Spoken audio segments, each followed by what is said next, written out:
जब ये सब हो गया तो finally I set my foot on, और उसके बाद मैंने डिसाइड किया कि चलो यार इनके लिए कुछ ना कुछ एक बनाते हैं एक। ठीक है, आप इस हिसाब से अपना ट्रैक रखो कि ये बफर टाइम नेगेटिव में ना जाए। ऑब्वियस भाई बच्चे डेस्परेट हैं इस चीज़ के लिए, आप प्लीज़ उनका फ़ायदा मत उठाओ इस चीज़ पे। Hey guys, Pranshul this side from Person Dialers. For those who don't know me, I am a coach, I am a mentor, I am a guide. I have been training students for a long till now. और एक सवाल है जो मैं बार बार बच्चे मुझसे पूछते रहते हैं, वो ये है कि सर एक शेड्यूल कैसे बनाएं, एक क्या चीज़ कैसे मैनेज करें, टाइम अपना कैसे मैनेज करें, हम एक ही दिन में तीनों सेक्शन करें या कैसे करें इसको, पहले किस चीज़ को प्रायोरिटी दें, बाद में क्या करें। And there is a hell lot of discussion around this, और ये हर साल बच्चे मुझसे पूछते हैं। और ऑब्वियसली जो हमारे एनरोल्ड स्टूडेंट्स हैं इनटू द कोर्स, उनके लिए तो हम एक सेल्फ स्टडी शेड्यूल बना कर देते हैं, लेकिन फिर भी ये सवाल बार बार आता है। तो इस बार मैंने थोड़ा सा आलस किया, मैंने कहा यार मैं थोड़ा स्मार्ट प्ले करता हूँ और यूट्यूब से कोई एक वीडियो निकाल के इनको दे देता हूँ। फिर मैं यूट्यूब पे गया, मैंने अलग अलग चीज़ें सर्च करी, सके जिन कई सारे लोगों ने शेड्यूल्स बना रखे हैं वो सर्च किए, तो मुझे पता चला कि यार यहाँ पे काफ़ी जनरलाइज्ड एडवाइस दी जा रही है। एक तरीके से आपने सिलेबस बता के उसी को जो है अलग अलग महीनों में बांट दिया है, which is not a big deal. मेरे ख्याल से वो तो बच्चे खुद भी कर सकते हैं अपने आप में, और ऑब्वियसली थोड़ी सी चीज़ें तो उसमें भी हैं जो कि एक्चुअली वर्थ इट हैं। लेकिन अब इसके बाद क्या, इसके बाद कैसे। और अभी अभी मेरे पास एक इंस्टा रील आई जिनके अंदर एक गाइड ने क्लेम किया कि उन्होंने एक क्रैक कर लिया है कोड, जिससे 50 मिनट्स में डेली 50 मिनट्स दे के आप कैट के अंदर 99% ला सकते हो। और उन्हें कमेंट करो और वो शेयर कर देंगे। इससे एंगेजमेंट तो बहुत मिला, पर एक्चुअली फाइनली बच्चों को क्या मिला, कुछ भी नहीं, बस बहुत सारा ज्ञान। भाई बच्चे डेस्परेट हैं इस चीज़ के लिए, आप प्लीज़ उनका फ़ायदा मत उठाओ इस चीज़ पे। तो जब ये सब हो गया तो finally I set my foot on, और उसके बाद मैंने डिसाइड किया कि चलो यार इनके लिए कुछ ना कुछ एक बनाते हैं, एक खुद से एक शेड्यूल बनाते हैं। And I have prepared a schedule, और ये मेजरली मैंने उन स्टूडेंट्स के लिए बनाया है जो कि ये वर्किंग प्रोफेशनल्स हैं। अब ऑब्वियसली यार अगर आप ड्रॉप ईयर में हो या फिर आप कॉलेज में हो तो आप एक वर्किंग प्रोफेशनल से ज़्यादा बिजी तो नहीं होंगे। Working professional means at least 9 hours of job. तो मेरे ख्याल से ये सभी के लिए सूटेड है, whether you are a working professional, आप ड्रॉप ईयर में हो या फिर आप अभी कॉलेज में हो। ठीक है, तो मैं एक बार दिखा देता हूँ तुम्हें, एक ओवरव्यू दे देता हूँ कि ये शेड्यूल कैसा है। ये ट्रैकर भी है, इसके अंदर आप कैसे कैसे अपनी प्रोग्रेस भी ट्रैक कर सकते हो। लेकिन before that I just give you कि हम करने कैसे वाले हैं, एक ओवरव्यू तुमसे इसका ले लो कि हम कब क्या करेंगे। तो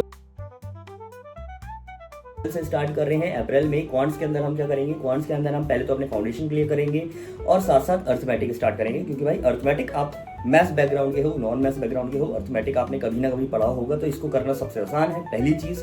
दूसरी चीज़, इसका वेटेज काफ़ी अच्छा खासा आता है कैट के अंदर, तो भी इसको करना इंपॉर्टेंट भी है। आपको जितनी जल्दी कर लोगे उतना अच्छा रहेगा। तो हम इसी से स्टार्ट करेंगे। अगर मैं बात करूँ LRDI की, तो LRDI में सबसे पहले हम कुछ जापानीज पजल्स प्रैक्टिस करेंगे, जैसे सुडोकू, काकुरो, फितोशिकी, क्रॉस सम, और उसके बाद हम आ जाएंगे सिंपल LR टॉपिक्स के ऊपर, जैसे कि linear arrangement, circular arrangement. Right, VARC में आऊँ तो भैया सबसे पहले हम अपनी वोकैब ठीक करेंगे, ग्रामर ठीक करेंगे, और उसके बाद हम एक रीडिंग हैबिट डालेंगे। आपको रीडिंग हैबिट है तो बहुत अच्छी बात है। आप किस जॉनर में कंफर्टेबल हो उससे फर्क पड़ता है, तो आपको सारे ही जॉनर्स में कंफर्टेबल होना है। तो हो सकता है आप साइंस बैकग्राउंड से हो, आप साइंस की किताबें पढ़ते हो, साइंस की बहुत सारी बुक्स पढ़ते हो, उसमें बहुत कंफर्टेबल हो, पर मे बी आप हिस्ट्री, ज्योग्राफी में कंफर्टेबल नहीं हो। तो बेसिकली हम अलग अलग चीज़ें उठाएंगे, उनकी बेसिक एक रीडिंग की आदत डालेंगे। This is going to be how April is going to look like. फिर हम मई में आ जाएंगे। मई में हम आके क्या करने वाले हैं, मई में सबसे पहले हम अर्थमेटिक अपना खत्म करेंगे। अर्थमेटिक के बाद क्वांट्स के अंदर हम आ जाएंगे अलजेब्रा के ऊपर। अलजेब्रा कई सारे लोगों ने नहीं पढ़ा होता है, लेकिन इसका वेटेज भी अच्छा खासा आता है कैट के अंदर, तो ऑब्वियसली इंपॉर्टेंट तो है। ठीक है, हम अलजेब्रा यहाँ पे करेंगे। LRDI के अंदर अगर हम शिफ्ट करेंगे तो LRDI में हम क्या करने वाले हैं, क्योंकि अभी हमारा अर्थमेटिक हो चुका है ठीक ठाक, तो हम DI के कुछ टॉपिक्स उठा के करना शुरू करेंगे। ठीक है, जैसे कि हमारे पास टॉपिक्स आते हैं line graph, bar graph, pie chart, और कई सारे हमारे पास इसके अलावा percentage based DI, average based DI। तो ये बिना अर्थमेटिक के हो नहीं सकते ऑब्वियसली, जब तक आपका उस पर होल्ड नहीं है टॉपिक पे, तो आप एप्लीकेशन कैसे करोगे। तो ये सारी चीज़ें हम इस महीने में करेंगे। मई का महीना चल रहा है। और अगर मैं आ जाऊँ हमारा जो VARC है, VARC में अभी भी हम RC नहीं स्टार्ट कर रहे हैं। हम RC स्टार्ट करने से पहले क्रिटिकल रीजनिंग पे फोकस करेंगे, क्योंकि भैया ये सबसे बड़ी गलती मैंने स्टूडेंट्स को करते हुए देखा है कि रीडिंग हैबिट है, रीडिंग हैबिट बहुत अच्छी हो गई है अब हमारी, अब हम RC लगाते हैं, फिर RC लग नहीं रहे हैं। कहाँ से लगेंगे भाई? RC के अंदर क्वेश्चन आते हैं इन्फ्रेंस बेस्ड, कंक्लूजन वाले, आपका उसके अलावा जो है फैक्ट जजमेंट वाले, ठीक है, एजम्पशन बेस्ड। तो पहले ये सब क्रिटिकल रीजनिंग में आप सीख लो, उसके बाद आप RC लगाओ तो बिल्कुल लगेंगे। तो पहले हम इसी के ऊपर फोकस करेंगे, थोड़ा सा पैराजंबल, पैरासमरी, ऑड वन आउट, इनके रूल सीखेंगे, बेसिक लेवल पे इनको करना शुरू करेंगे, ठीक है। तो मई हमारा हो गया है। उसके बाद हमारे पास आता है जून। जून के महीने में हमारा ऑब्वियसली हम अलजेब्रा खत्म करके हम स्टार्ट करेंगे अपना ज्योमेट्री का सेक्शन, ठीक है। ज्योमेट्री आप स्टार्ट करो जून के अंदर, और हम इसको जून एंड या फिर जुलाई मिड तक खत्म करने की कोशिश करेंगे। हम बात करें LRDI की, तो LRDI के अंदर अब तक आप मेजरली सारे टॉपिक्स निपटा चुके होंगे जितने भी हैं, और उसके बाद हम स्टार्ट करेंगे जो एक्चुअल कैट में आते हैं, which is a mix of 2 और 3 टॉपिक्स टुगेदर, या फिर आप उसको मिसलेनियस टॉपिक्स भी कह सकते हो। ये हम LRDI में स्टार्ट करेंगे। अब जब हम आगे फोकस करेंगे VARC में, तो VARC में हम जो अपने RCs हैं उनको स्टार्ट करेंगे, उनका लेवल इंक्रीज करेंगे। हम अपने जो हमने पैराजंबल्स कर रहे थे, ऑड वन आउट कर रहे थे, इनका लेवल हम इंक्रीज करेंगे। Then comes the July. जुलाई के अंदर हम क्या करने वाले हैं? जुलाई के अंदर हम बहुत ही सिंपल सी चीज़ करेंगे। हम अभी क्या क्या कर चुके हैं एक बार देख लेते हैं। हम अर्थमेटिक कर चुके हैं, अलजेब्रा कर चुके हैं, ज्योमेट्री हमारा लगभग खत्म होने वाला है। ज्योमेट्री खत्म करके हम आ जाएंगे नंबर सिस्टम के ऊपर। नंबर सिस्टम हम स्टार्ट करेंगे। नंबर सिस्टम को हम अलग अलग टॉपिक्स में बांटेंगे, अलग एक एक टॉपिक के ऊपर अलग अलग से फोकस करेंगे। नंबर सिस्टम हमारा यहाँ पे खत्म होगा। इसके साथ साथ हम आ जाएंगे LRDI पे। LRDI पे क्योंकि अब हम हाई एंड सेट्स में कंफर्टेबल हो चुके हैं थोड़े थोड़े, तो वो सेट प्रैक्टिस करते हुए अब हम टाइम बेस्ड प्रैक्टिस शुरू करेंगे, और सेम टाइम बेस्ड प्रैक्टिस हम शुरू करेंगे हमारी VARC के अंदर, ठीक है। अब इसके बाद हमारे पास जो 1-2 महीने आखिर के बचे हैं, इसके अंदर बेसिक हमारा क्या होने वाला है? पुराना सारा रिवीजन होगा, ठीक है। अभी थ्योरी ही चल रही है, अभी हम मॉक्स पे नहीं आए हैं, ठीक है। तो आपकी क्लास टेस्ट, टॉपिक टेस्ट, ये सब चलेंगे। वीकली टेस्ट आपको देने हैं, पुराना रिवाइज करना है, जो जो हमारे बीच में थोड़े थोड़े गैप्स रह गए थे वो सारे हम कंप्लीट करेंगे। LRDI VARC के अंदर आप पुराना सारा रिवाइज करोगे, आप ग्रामर एक बार और रिवाइज करोगे, ठीक है। ये सब क्यों करना है? क्योंकि भाई ग्रामर देखो कैट के अंदर भले ही नहीं आती, लेकिन आपको नॉन कैट के लिए भी प्रिपेयर रहना है, ठीक है। आप अगर ऐसे सोचोगे कि मैं कैट के बाद ही सीधा नॉन कैट के ऊपर फोकस करूंगा तो नहीं हो पाएगा, वो वहाँ मामला डूब जाएगा, ठीक है। तो एक काम करते हैं, इसके ऊपर ज़्यादा टाइम वेस्ट नहीं करते, सीधा स्क्रीन की तरफ चलते हैं और मैं एक बार तुम्हें दिखा देता हूँ, समझा देता हूँ। बाकी इस ट्रैकर का लिंक, इस पूरे शेड्यूल का लिंक मैं डिस्क्रिप्शन में छोड़ दूंगा, वहाँ से तुम लोग इसको डायरेक्टली जाके एक्सेस कर सकते हो। एक कॉपी बनाओ अपने पास और सेव करो और वहाँ पे देख लेना, ठीक है। चलो स्क्रीन को देखते हैं पहले। तो भैया ये रही आपकी स्क्रीन आपके सामने अभी। तो हम अप्रैल के महीने से स्टार्ट कर रहे हैं। फर्स्ट वीक में देखो आपको क्या करना है। वैदिक मैथ्स QA के अंदर वैदिक maths, ratios, percentages, profit loss, SICI, time and work, time speed distance, ये सब हम निपटा देंगे अलजेब्रा के अंदर, ठीक है। आपका इंट्रोडक्शन हो गया है अप्रैल के अंदर, ये आपका निपट गया है। और इसी तरह मैंने सारे टॉपिक्स लिख रखे हैं LRDI के और VARC के। देखो एक चीज़ जो मुझसे बच्चे पूछते हैं, क्या हर रोज़ सब कुछ करना ज़रूरी है? भाई देखो हर रोज़ सब कुछ करना ज़रूरी नहीं है, लेकिन आपका कोई भी एक हफ्ता ऐसा नहीं जाना चाहिए जिसके अंदर आपने कोई सेक्शन छुआ नहीं है, ठीक है। तो यहाँ से देखते हैं। अब यहाँ पे मैंने क्वांट्स के वीडियो आवर्स लिखे हुए हैं। वीडियो आवर्स हैं 3। आपको देखो पढ़ना क्या है, आपको रेशियोज ही पढ़ना है, वैदिक मैथ्स के थोड़े वीडियोस हैं। अब ये 3 आवर्स मैंने उस हिसाब से रखे हैं जिस हिसाब से मुझे पता है कि इसकी वीडियो बना के बच्चे को समझने में टाइम लगता है, जितना एक एवरेज टाइम मेरा एक एवरेज स्टूडेंट ले रहा है। अगर आपको टाइम ज़्यादा लग रहा है आप इसका टाइम इंक्रीज़ कर सकते हो, ठीक है। क्वांट्स के अंदर कितने क्वेश्चन करने हैं आपको इस वीक में? रेशियोज के ही करने हैं ऑब्वियसली। तो ये 60 क्वेश्चन है। मैंने 4 मिनट का टाइम लिया है एक क्वेश्चन पे, और यहाँ पे आपका जो total number of practice hours आ गए हैं वो आ गए हैं 4 घंटे। सिमिलरली आपको LRDI के अंदर जो फोकस करना है, हम पहले करेंगे sudoku, kakuro, which are the Japanese puzzle and linear arrangement पे। पहले हफ्ते में लीनियर अरेंजमेंट पे। तो लीनियर अरेंजमेंट्स के ऑब्वियसली आप ऊपर देखोगे सुडोकू, काकुरोस की कैसे सॉल्व करते हैं, ये वीडियो देखोगे तो आपके वीडियो आवर्स लगभग जाएंगे 2 घंटे के आसपास। कितने सेट्स प्रैक्टिस करने हैं? यहाँ पे 13 सेट्स आपको प्रैक्टिस करने हैं, और मैंने 15 मिनट लिया है एक सेट को सॉल्व करने में जो लगेगा आपको। This is a average time, ठीक है। कम भी लग सकता है, अगर सेट इजी है तो आपको ज़्यादा भी लग सकता है। तो 13 क्वेश्चंस प्रैक्टिस करने हैं और 3.25 आवर्स आपको इसमें लग जाएंगे।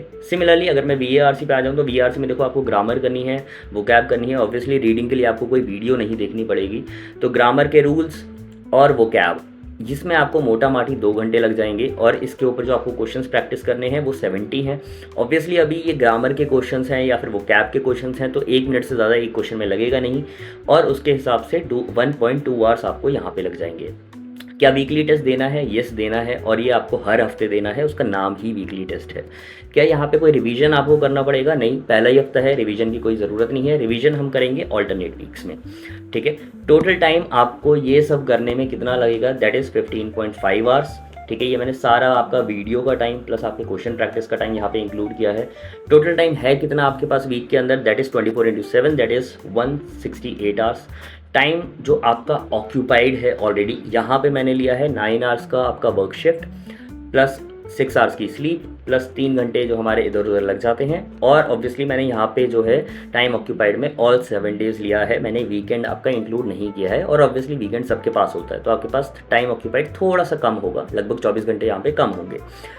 अब ये सब करने के बाद आपके पास जो बफर टाइम बचता है, ठीक है, 15.5 आवर्स आपने यहाँ लगा दिए, 126 आवर्स आपके वैसे ही ऑक्यूपाइड हैं, तो जो टाइम बचा आपके पास दैट इज़ 26.6 आवर्स।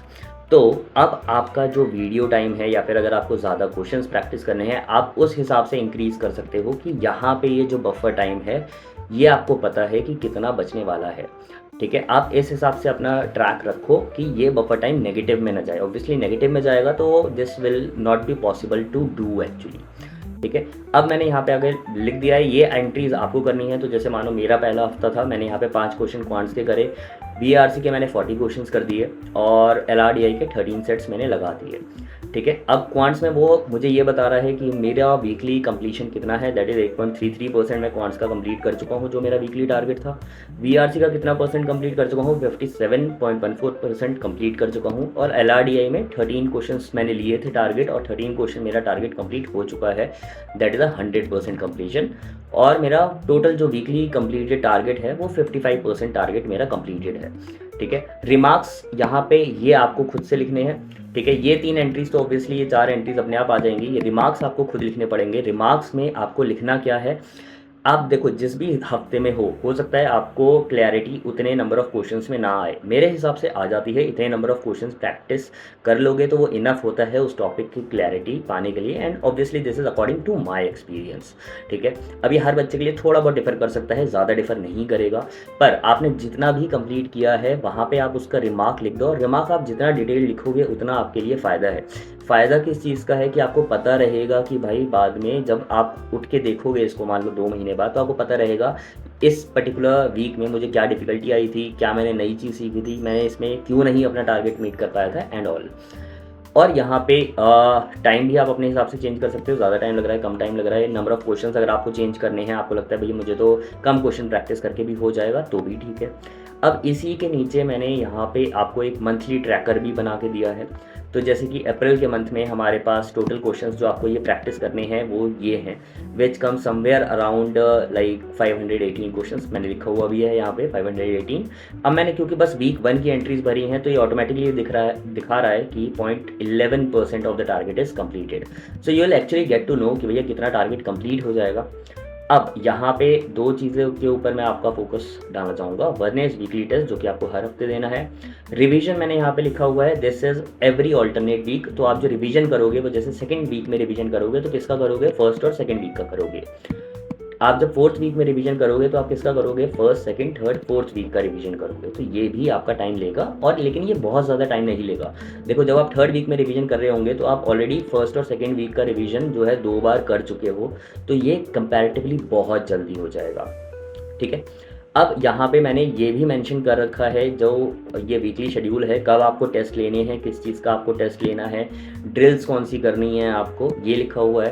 प्लस जब आपका मॉक टेस्ट में आएगा तो मॉक्स में उसके जो एरर एनालॉग्स होंगे उनके एनालिसिस में कितना टाइम देना है। तो जैसे यहाँ पे ये 8 आवर्स है, तो ये 8 आवर्स अर्थमेटिक के रिवीजन के लिए हैं और ये मॉक टेस्ट के लिए हैं। मॉक टेस्ट और 2 घंटे का मॉक टेस्ट, अर्थमेटिक का रिवीजन जो आपको करना है, ठीक है। अब ये क्यूए के हैं तो ऑब्वियसली अर्थमेटिक का रिवीजन, देखो अर्थमेटिक जब हमने पहले पूरा किया था तो लगभग 12 घंटे लगे थे।